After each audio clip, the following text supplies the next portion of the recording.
buenos días para todos. Un saludo muy especial en nombre de la doctora Gloria Estela López Jaramillo, presidente del Consejo Superior de la Judicatura, de los demás magistrados que integran la corporación. De igual forma, un saludo especial en nombre de la directora de la Escuela Judicial, Rodrigo Lara Bonilla, doctora Marilucero Novoa Moreno. Sean todos bienvenidos a esta conferencia virtual denominada Debacles la tipicidad en tiempos de pandemia, que hace parte del ciclo de capacitación en Derecho Penal y Sistema Penal Acusatorio. A raíz de la emergencia sanitaria que hemos vivido desde hace un año, han surgido una serie de retos para la administración de justicia, los cuales no solamente se limitan a la realización de audiencias, sino que tocan otros aspectos fundamentales del proceso penal. Uno de ellos es lo relacionado a la tipicidad de las conductas señaladas como delito. Ello cobra cuenta con la determinación de la conducta a imputar, la cual afectará elementos estructurales del proceso penal, como el derecho de defensa, la concesión de subrogados, la aceptación de cargos y el monto final de la pena, entre otros. El día de hoy tenemos el gusto de contar con el doctor Ricardo Martínez Quintero, abogado de la Universidad Externado, especialista en ciencias penales y criminología y en casación penal, magíster en Derecho con énfasis en Derecho Penal y Filosofía Latinoamericana, doctor en Filosofía. Ha sido magistrado auxiliar y conjuez de la Sala de Casación Penal de la Corte Suprema de Justicia, docente e investigador de posgrado, presidente del Colegio de Abogados Casacionistas, y actualmente se desempeña como conjuez de la Sala Penal del Tribunal Superior de Bogotá. Doctor Ricardo Martínez Quintero, es un gusto tenerlo con nosotros. Bienvenido, tiene el uso de la palabra. Doctora María Alexandra, muy buenos días. Saludo extensivo a todos. A la doctora Marilucero Novoa, directora de nuestra Escuela Judicial, y a través de ella un saludo afectuoso a la presidenta del Consejo Superior de la Judicatura, la doctora Gloria Estela López Jaramillo. Hoy una propuesta netamente académica nos permitirá ir en todo aquello que ha dado como camino novísimo una realidad, y de ahí que el título de nuestra ponencia sea el de la debacle de la tipicidad en tiempos de pandemia. Al propósito pedagógico, acompañaremos unas filminas que espero sean norte interpretativo en los diferentes subtemas que tenemos en mente.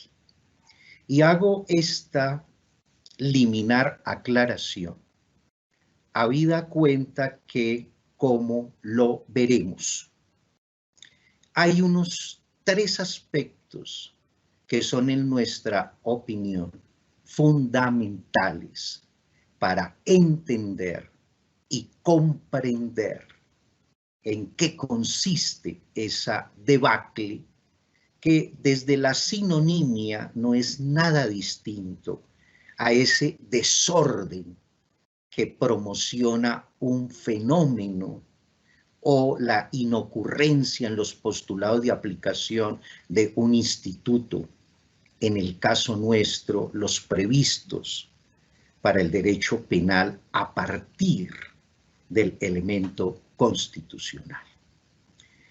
Son 3 ejes cofundamentales.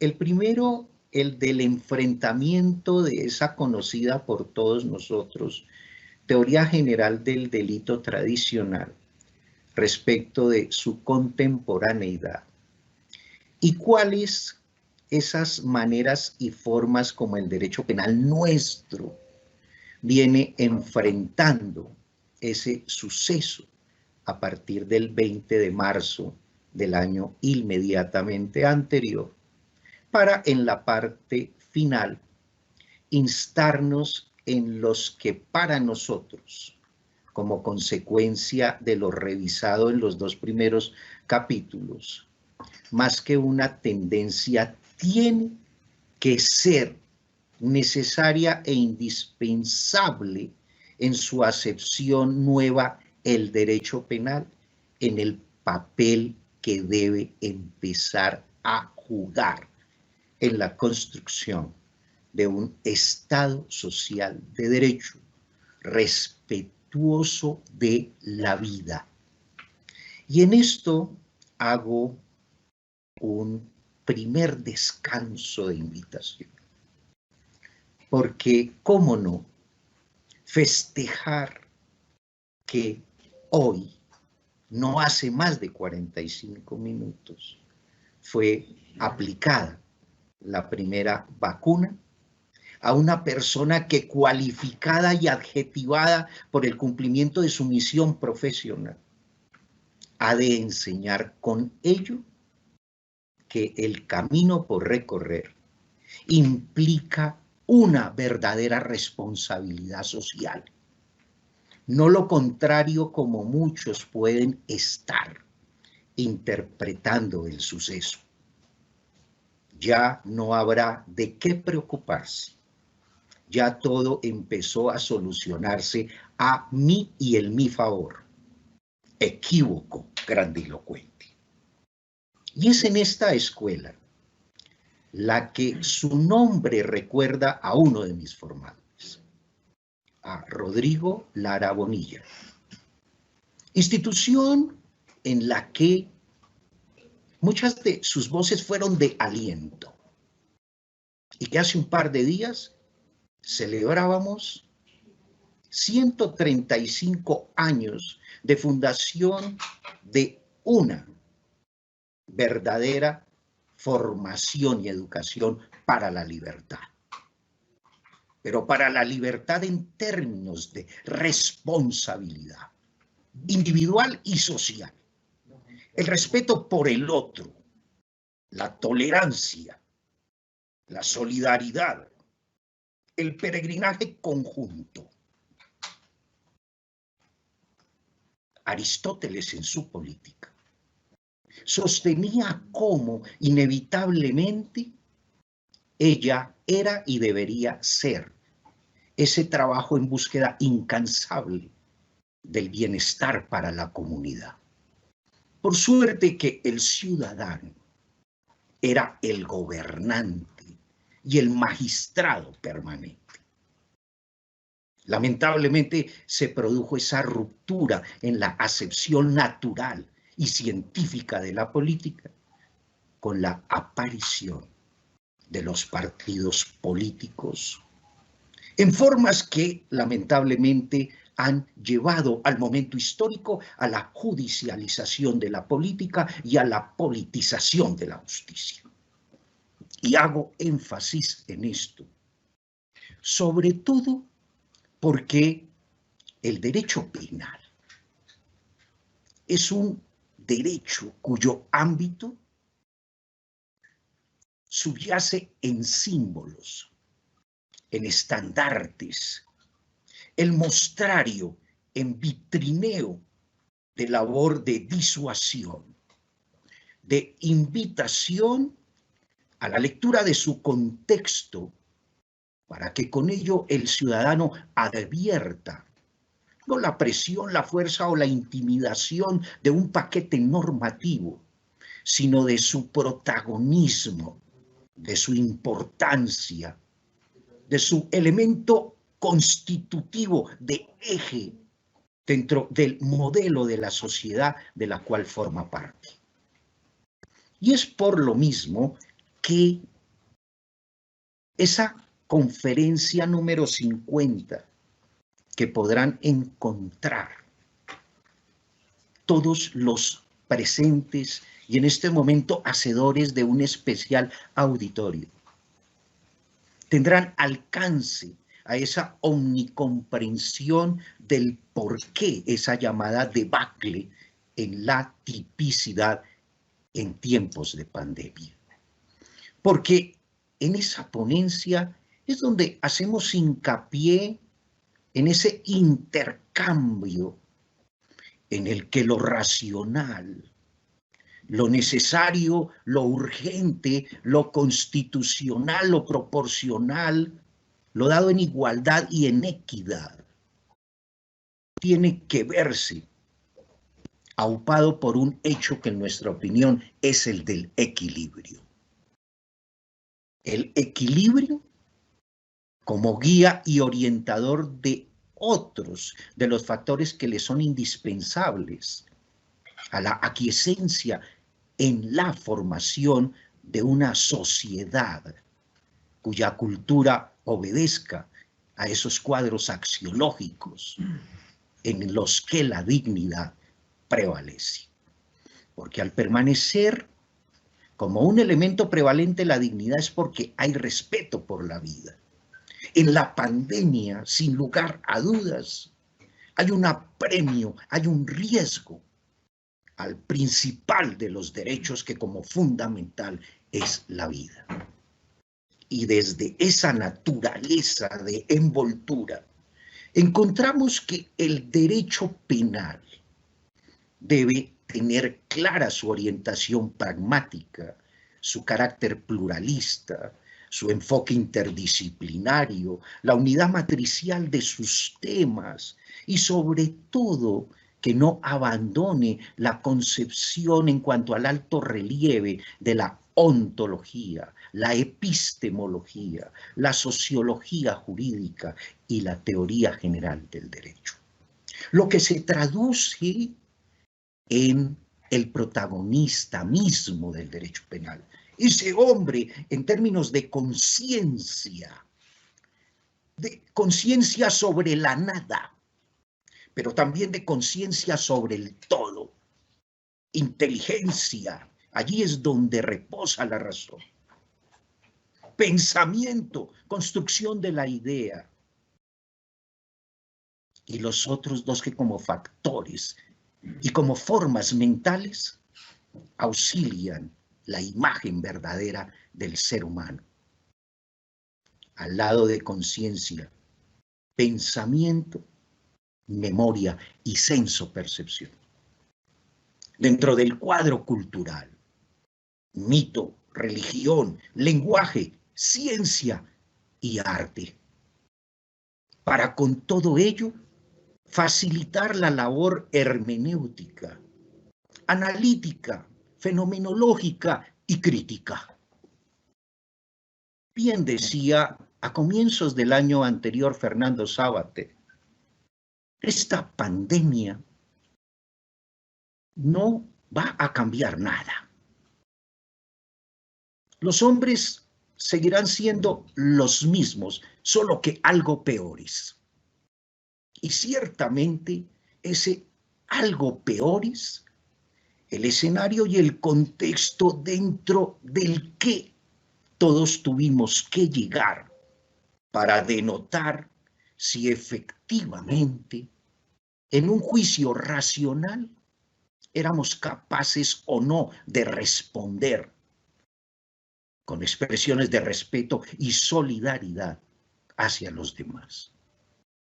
Ahora bien, en términos jurídicos, artículo primero, artículo 95, numeral segundo de la Carta Política, junto con el artículo 25 del Código Penal. Pues, sin hesitación alguna, hay una circunstancialidad actualmente, desde lo espacial y desde lo temporal. ¿Que cuánto durará la pandemia? Creemos que vino para estacionarse, para molestarnos, para incordiarnos, para privarnos de la vida, para ser un contradictor del derecho fundamental. Y por contera, se está espaciando mundial y universalmente. No hay sujeto alguno, por más terco y recalcitrante, que pueda negarse a la existencia material de un virus que quiere aplastar la vida en la condición humana. En cuanto a lo temporal, porque se dijo atrás un elemento, una concepción fenomenológica con la que, asidos a la idea de que quiere molestarnos, ahí estará. Y por ende, el papel que debe cumplir el derecho, específicamente el derecho penal, acostumbrado desde una tradición a un bloque tripartita explicativo de un carácter en el sujeto para facilitar el enjuiciamiento. La conducta típica, antijurídica y culpable. Entendido de la abstracción que sobre un hecho hace el legislador para ser atendido por el destinatario a propósito de si hay negación en aquel, el carácter imperativo y coercitivo de la norma.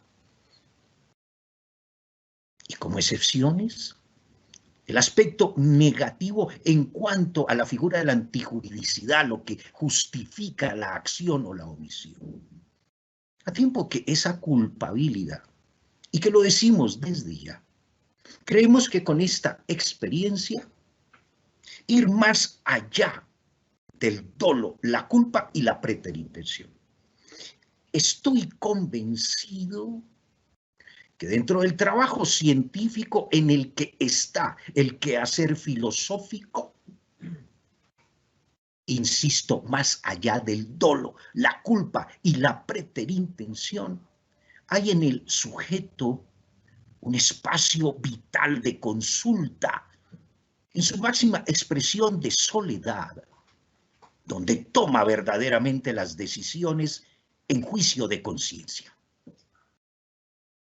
Y, en consecuencia, estoy dejando en claro que la tesis tradicional en la teoría general del delito se amolda a ese sesudo trabajo que he hecho desde Kelsen, donde ubicamos la justicia. Para Kelsen, en la misma línea de la legitimidad y la validez con fundamento en la norma, pero nótese cómo en los nuevos pasajes de inspección respecto al tema, esa justicia la ubicamos en las providencias, en los fallos, en la relación comunitaria, en los efectos, en la construcción de los estados. El debate Hart-Dworkin, la teoría de la justicia de John Rawls, la teoría de la comunicación en Habermas, pero siempre, ¿dónde ubicamos esa justicia? Y en este instante histórico, ¿dónde ubicarla? Y pienso que no es ubicable ni en un congreso, ni lo es en la estatuida norma, sino en el propio ser humano, en el concepto que desde su adentro permita la acción o la inacción respecto de bienes jurídicamente tutelados. En otras palabras, como lo apuntaba Kaufman por allá desde la década del 80, una sociedad pluralista en riesgo. Eso somos, una sociedad pluralista en riesgo, por manera que todos hemos sido convocados y llamados como sujetos garantes de los derechos de los demás y los propios, lo que se denomina abiertamente la posición de garante, y de lo que no podría escapar una ligera crítica en la medida en que bien sabemos, en nuestro entorno, la aplicación de la posición del garante deviene, en tratándose de delitos como la vida, la integridad personal, la libertad, incluida la del ámbito de la sexualidad. En este momento, la palabra pandemia es nueva. Se abre el diccionario y fulgura, porque en ningún espacio de la legislación nuestra, incluida la no penal, encontramos esa palabra pandemia.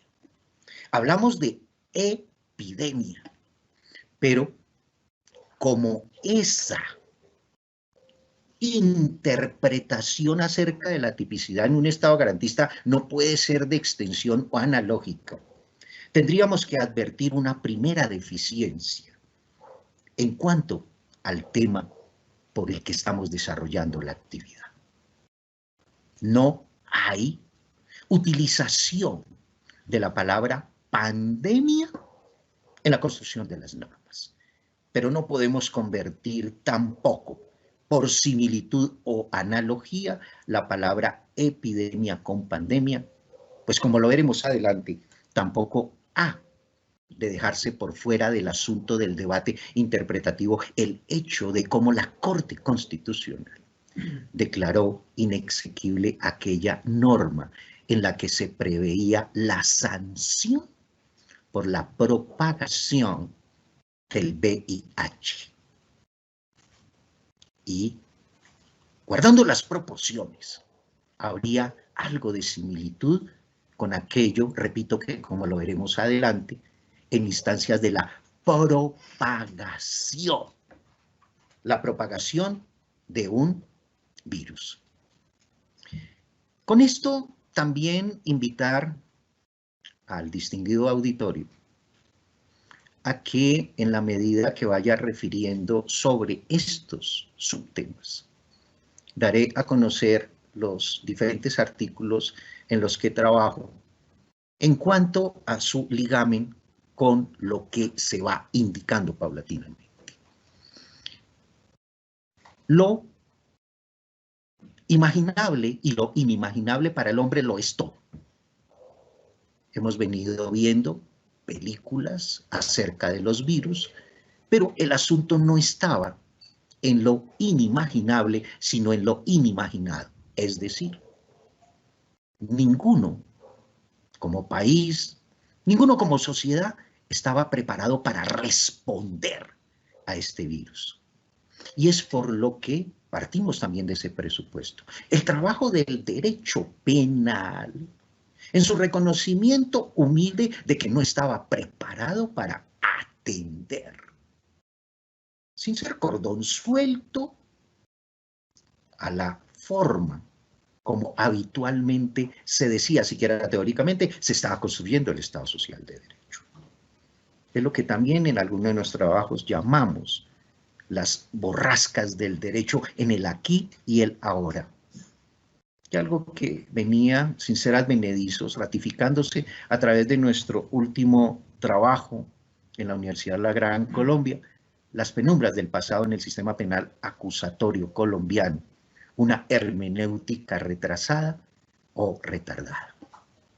Por lo anterior, miremos cómo ahora, en punto de esas tendencias del derecho penal, pareciera ser muy sencilla la determinación de los bienes jurídicamente tutelados, que por la pandemia misma podrían resultar afectados. Y en este orden encontramos los delitos contra la salud pública, los delitos contra el orden socioeconómico y los delitos contra la familia. Lo cierto es que sin una mayor inspección, todos estos bienes jurídicamente tutelados hacen referencia unidimensional a ese derecho a la vida, es decir, la vida prevalente, la vida superlativa, la vida por encima de cualquiera otra consideración de derecho fundamental, la vida como el elemento de validez, de legitimidad y de equilibrio que posibilita el despliegue en la ejecución libérrima de los otros derechos.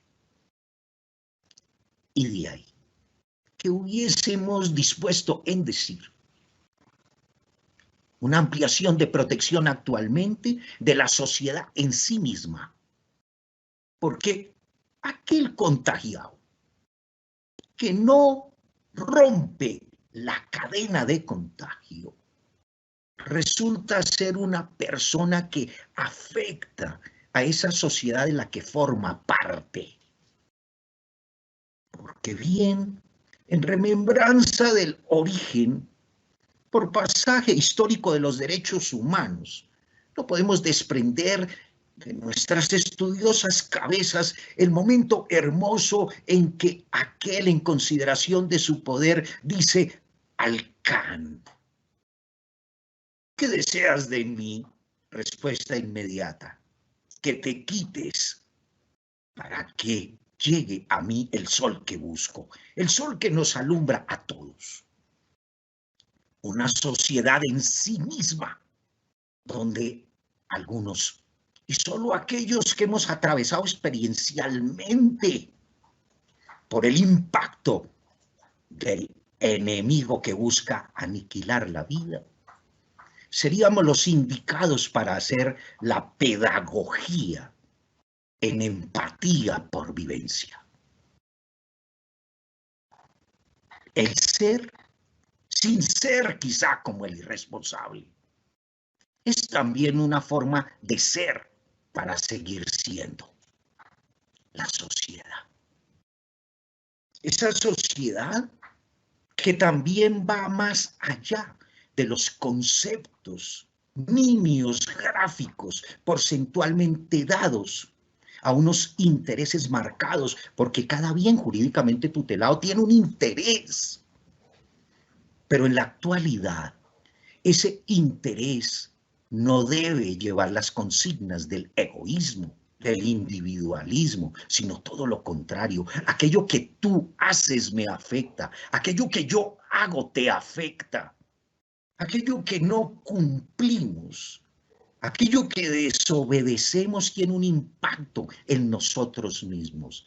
Pero no obstante, yo, siendo verbo y gracia de quienes respeto, formo parte de ese gran cordón social de quienes hacen lo contrario, y unos y otros seguimos siendo.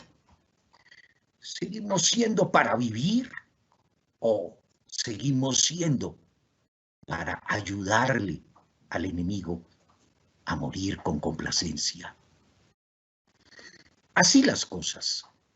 Veamos cómo ahora también ese derecho prevalente a la vida encuentra desde lo normativo espacios previstos en los delitos contra la salud pública, título 13 de nuestro Código Penal. El artículo 368, violación de medidas sanitarias, de una manera muy general, porque, insisto, quedarán consignados todos nuestros trabajos para que sean criticados, analizados por todos quienes quieran hacerlo, porque aquí también está esa libertad para formarme, libertad para educarme, libertad para criticar, libertad para construir. El artículo 368, violación de medidas sanitarias, es una de las herramientas que encontramos con y por evidencia como respuesta a lo que está aconteciendo en nuestro medio. Pero dentro de esa estructura, este tipo penal es un tipo de peligro, es un tipo de mera conducta, donde el objeto material es la medida sanitaria. Por manera que, para hacer posible el ejercicio de adecuada tipicidad en tratándose de las conductas que podrían afectar la salud pública por el incumplimiento a esas medidas sanitarias, estas tendrían que reunir los tres requisitos que en su esencia hacen del acto administrativo como el referente sobre el cual se hace el estudio para determinar si se cumplió o no lo detallado en la expresión gubernamental o de autoridad competente. En otras palabras, si el objeto material es la medida sanitaria, esta medida sanitaria ha debido de ser un pronunciamiento directo, obligatorio y general, porque de no reunirse esos elementos, entonces estaríamos diciendo que hay un serio problema de tipicidad. Y ahí es donde está el primero de los aspectos de precariedad, porque si vemos la inmensa mayoría, por no decir la totalidad, de estos pronunciamientos que como actos legislativos y decretos especiales por la declaración de la emergencia, todos ellos son recomendaciones y sugerencias. Hace no más de 48 horas, escuchaba al director del Departamento de Epidemiología del Ministerio de Salud, indicando que se recomendaba que en los vuelos aéreos las personas mayores de 60 años usaran un tapabocas modelo N95. Una recomendación. Que no se hablara, que no se cantara, que en los buses de servicio público, municipal, intermunicipal, los conductores no colocaran de manera exagerada el volumen en sus aparatos, porque eso invitaba a la gente que desgraciadamente irresponsable habla, elevara aún más la voz, admitiendo con ello el desplazamiento de ese aerosol natural humano, transmisor del virus. Por contra, habría un primer inconveniente, o mejor, un segundo inconveniente. Uno, que no se habla de pandemia, sino de epidemia. Y la epidemia es local, la pandemia es universal, como lo hemos dicho. Y segundo, el cumplimiento en tipicidad estricta de que ese objeto material sea la reproducción del carácter directo, obligatorio y general, y es más, he escuchado en diferentes intervenciones a colegas cuyos conceptos respeto, más no comparto, que en el caso de la expedición de esa clase de recomendaciones, el presidente de la República no tiene competencia para ello cuando esto es negado a través de la sentencia C-224 de 2009, cuando la Corte Constitucional, y nótese, desde el año 2009, entregó esas facultades, pudiera decirse, porque lo son, excepcionales y extraordinarias, al presidente de la República para tomar medidas penales en estado de emergencia. En segundo lugar, cuando hablamos de la propagación de epidemia, miren ustedes que a diferencia del anterior, aquí sí se necesita la producción de un resultado, es decir, que por lo menos haya un contagio. Pero la gran pregunta es, ¿con mi irresponsabilidad he producido, aún sin saberlo, un contagio? No, muchos contagios, miles de contagios. Cuando se pregunta a un contagiado, ¿recuerda usted con qué personas se vio últimamente? Fueron tantas, y lo cierto es que no sé dónde pude contagiarme. Porque como, quizá en la parte final lo advertiremos, la inefectividad del derecho penal no puede acompañarse de una ineficiencia, porque lo verdaderamente presentado como el contradictor a la vida es la facilidad en el contagio. Porque hay portadores, hay no portadores.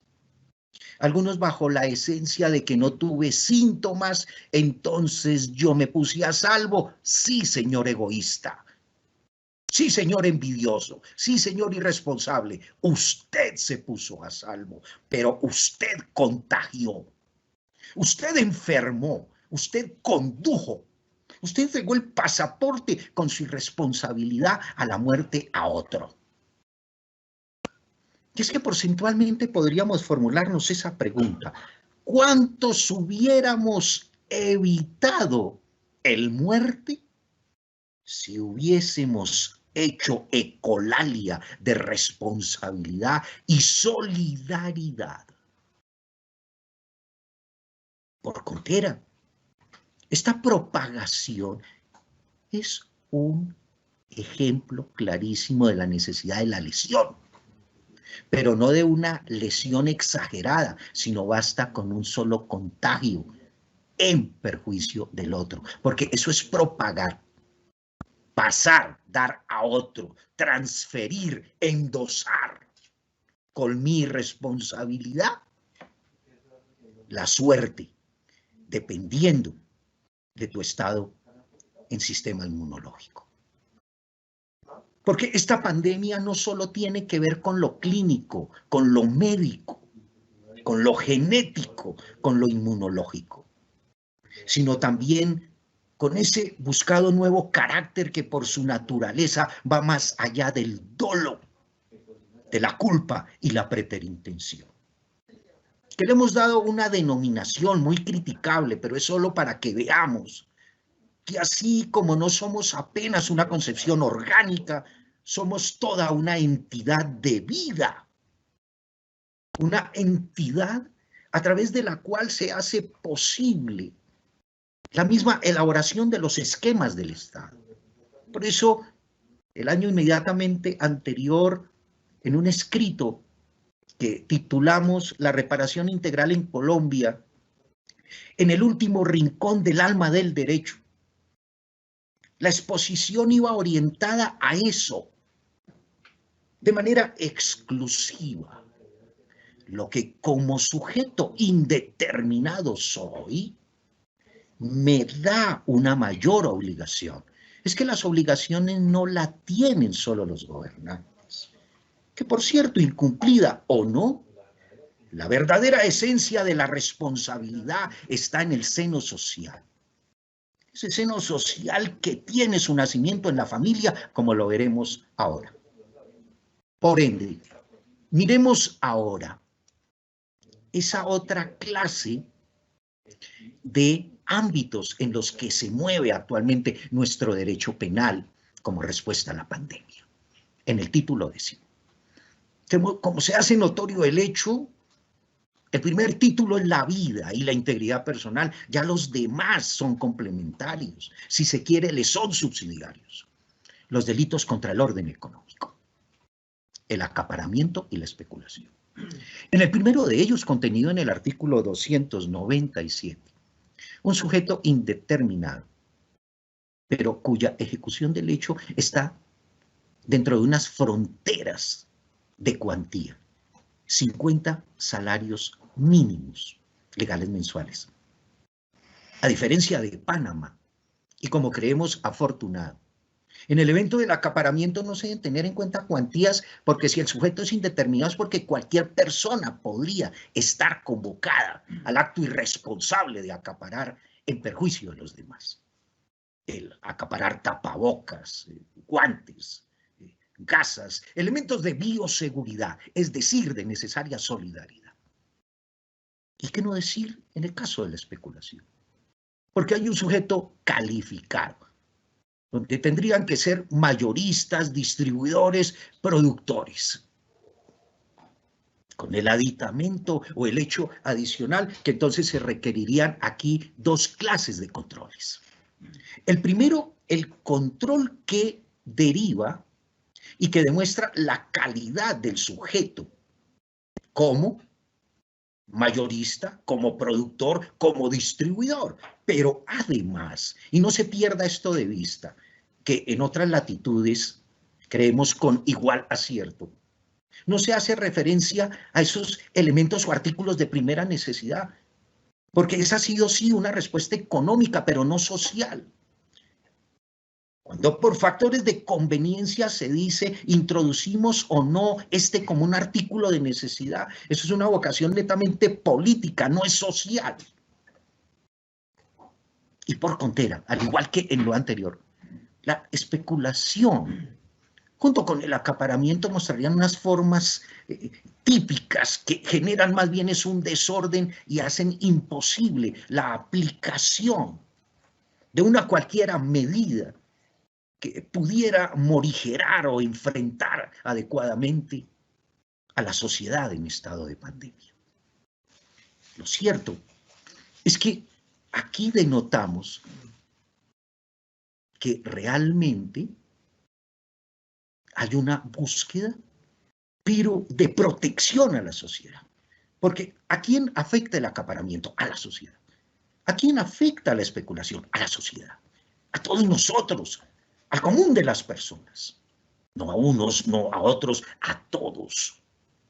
Y por consiguiente, miren ustedes que si hablamos de delitos contra el orden económico-social, aquí habría una confusión entre lo económico y lo social, donde debe prevalecer lo social. Y con no decir, veámoslo a partir de ahora, en tratándose de la familia. La familia durante el COVID, en mi opinión, en mi acerto de intencionalidad y construcción de juicio interno, mi respeto profundo por la institución familiar. Es el primero de los derechos colectivos o supraindividuales que encontramos en el texto constitucional, artículo 42. Independientemente de la conformación de la misma en ejercicio de la libertad, es ese eje sobre el que se mueve la sociedad.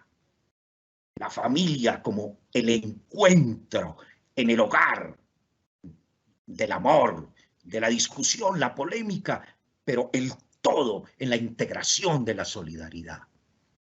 La familia como epicentro de información humana que al salir de casa saluda al mundo para construirlo, reconstruirlo o destruirlo. Por eso seguiré insistiendo, y sobre todo en mis pares jueces y magistrados. En nosotros ha de ser irrevocable, innegociable, nuestra formación, que es la que recibimos en el hogar, nuestra educación, en los centros educativos, en las universidades, en mi caso, en la educación para la libertad, en el respeto por el otro, hacia el otro, en la convicción y en la vocación. Porque los jueces, los magistrados, los abogados debemos hacer pedagogía de vida.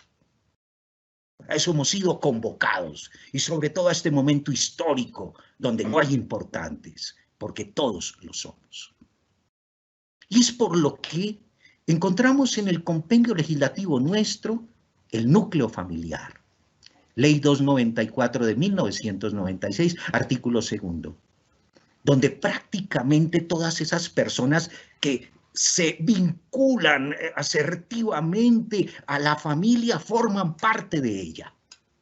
Y con todas las críticas que hacemos de un renacimiento del peligrosismo cuando se trata de la reincidencia para la imposición de pena, lo cierto es que los delitos, como el de la violencia intrafamiliar, constituye un tipo subsidiario alternativo. Lamentablemente, a mayo del año inmediatamente anterior, decían los defensores de familia que para la fecha ya se habían recaudado igual número de denuncias y asuntos de afectación a la familia que los que se traían años anteriores. Es decir, que la pandemia no contribuyó ni ha contribuido a la permanencia inmanente de la familia como el eje sobre la sociedad, sino ha sido uno de los bienes jurídicamente más atropellados, más vulnerados. Lamentable. Y por contera, miremos cómo, a manera de conclusión, podríamos decir que es inminente por su urgencia una reforma penal seria para referirse a los delitos en tiempos de pandemia. Hay que introducir ese ingrediente, no para llamarlo simplemente un elemento normativo del tipo, sino un elemento necesario para proteger a la sociedad, que serán los que restan a la humanidad. Hoy día, la posición de garante es de inmanencia humana, así como sus propios derechos, que por inalienables merecen todo el respeto, sin excepciones. Todos somos llamados en posición de garante, respecto no solo de los míos, sino de los todos que constituimos la sociedad. Hay que evitar desde lo dicho. El paso del derecho penal de su inefectividad, porque el derecho penal no ha sido efectivo en nuestro medio. Se ha creado ese populismo en el aumento de las normas, etcétera, etcétera, pero no ha sido efectivo. Y sería gravísimo pasar de esa inefectividad hacia la ineficacia, porque como lo vimos, no está siendo eficaz. Lo único que lamentablemente se torna y se porta eficiente son los contagios del virus.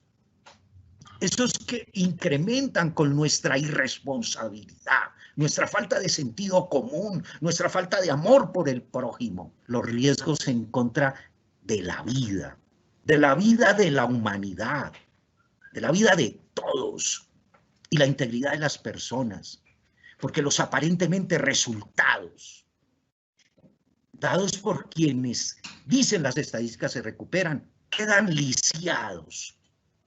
¿Y qué clase de lesiones? Un Estado social de derecho demanda personas sanas, no solo en cuanto a las concepciones éticas, que nosotros manejamos el concepto ético en mayúscula, no en mínimos. No son los mínimos, deben ser los máximos. En este caso, el respeto por la vida. Nunca, por ende, invitaría a reflexionar. La flexión es un castigo incluso castrense. Flexiones de pecho, flexiones de espalda. No, en el caso nuestro seguiremos invitando a razonar, a pensar, a repensarnos, no a reinventarnos, porque inventados ya fuimos, a repensarnos en juicio racional, en consideración al otro. Debemos pensarnos en términos de equilibrio, inclusive más que de armonía, de proporcionalidad, de razonabilidad, de urgencia. Mírese cómo. El artículo 308 del Código de Procedimiento Penal, cuando nos dice a los jueces si podemos o no aplicar una medida de aseguramiento, se habla de la inferencia razonable, dentro de cuyas alternativas está que el sujeto constituya un peligro para la seguridad de la sociedad. La seguridad de la sociedad. Y esto nos daría para tanto, pero pongo a disposición de todos ustedes mis trabajos para que sean criticados, analizados. Porque todo lo demás es prosa, desafiante de nuestra genuina racionalidad. Mil gracias a todos ustedes por su atención. Muchísimas gracias, doctor, y pasamos al fragmento de preguntas. Primera pregunta, doctor, ¿cuál puede ser el futuro del derecho penal en Colombia? Esa incertidumbre que ha generado esta pandemia, mostrado está, se deposita en todos los contextos. Por suerte que nuestro derecho penal demanda un sesudo esfuerzo en el trabajo interdisciplinario. No solo verse ese derecho penal como creo lo denotamos, en un ámbito de mera normatividad, sino el auxilio indispensable de otras disciplinas a ese derecho penal para que efectivamente se cumpla una razón de ser. Porque para este caso, nótese cómo paradójicamente en ese equilibrio buscado, hay una serie de sucesos que destacan la irresponsabilidad social con unas limitaciones extremas de quienes son llamados por el mismo texto constitucional para garantizar los derechos y las libertades públicas, como es el caso de la Policía Nacional. Porque a propósito de la promulgación del decreto 003 del 5 de enero de este año, el que legisló sobre el uso legítimo de la fuerza y la garantía a las manifestaciones pacíficas, ha de incorporarse esto en la visión futura sobre el derecho penal. Porque en época de pandemia, que será por el futuro, por el resto de nuestro peregrinaje, el derecho penal ha de buscar esa armonía equilibrada para, en asocio de las otras disciplinas y los otros ámbitos, constituirse en un elemento de eficacia en una pedagogía que haga ver al ciudadano no solo como timorato de las sanciones, sino en instancias de esa nueva categoría de conciencia, el saberse constructor de un Estado social de derecho. En otras palabras, la ubicación equilibrada del derecho penal, no solo como respuesta de reacción, sino como una herramienta que sirva de apoyo a verdaderas políticas en las que se integra, como no ahora, el de la salud pública como bien común a través de la protección de la vida y la integridad personal. Y por supuesto, como lo dije también, ese trabajo de nuestros jueces, de nuestros académicos como pedagogos en aras de esa construcción. Siguiente pregunta. ¿Considera necesario la creación de un nuevo bien jurídico encargado de la protección a la sociedad por las consecuencias del COVID-19, doctor? Por supuesto. Y recuerdo rindiendo homenaje a la memoria de uno de los grandes académicos de nuestro país, al doctor Marcel Silva Romero, uno de los personajes que nos arrebató el COVID. Para el maestro Silva Romero, el derecho laboral era una pequeñez frente al derecho de los trabajadores. Y siempre lo escuché hablando del derecho social. Ese derecho social que ya no tendría cabida de manera exclusiva en el terreno de lo laboral, sino en todos los orbes en los que nos movemos, en los que está la acción y la no acción. Claro, ese objeto jurídicamente tutelado, llamado sociedad, es lo que creemos. Y una legislación demandaría la presencia de ese como un nuevo bien jurídicamente tutelado. El bien jurídico de la sociedad. Y sería el más empático con la vida y la integridad personal. Esa que tanto sistemáticamente se viola en nuestro medio, no solo por la pandemia, 57.000 víctimas, pero sin contar las otras que entrega la interminable violencia, donde se apagan las oportunidades, donde no es tanto la desigualdad, porque la desigualdad sería riqueza en el debate, sino las distancias tan grandes entre unos y otros. Y como también se sostuvo, esto no va a cambiar nada, vamos a ser tal vez peores. La conversión de los extremos. El malo cada vez malo, el bueno cada vez más bueno, pero busquemos los equilibrios. Es necesaria la creación de un nuevo bien jurídicamente tutelado.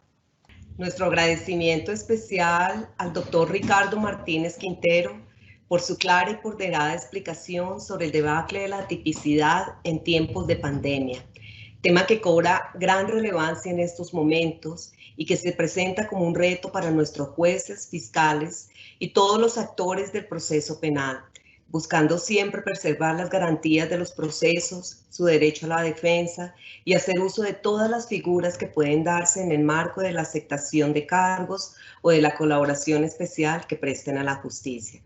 De nuevo, doctor, nuestro agradecimiento, doctor Ricardo. De igual forma, agradecimiento a los servidores y servidoras judiciales y a todas las personas que actúan en el sector justicia que se conectaron a esta conferencia virtual. Muchísimas gracias y un feliz día para todos.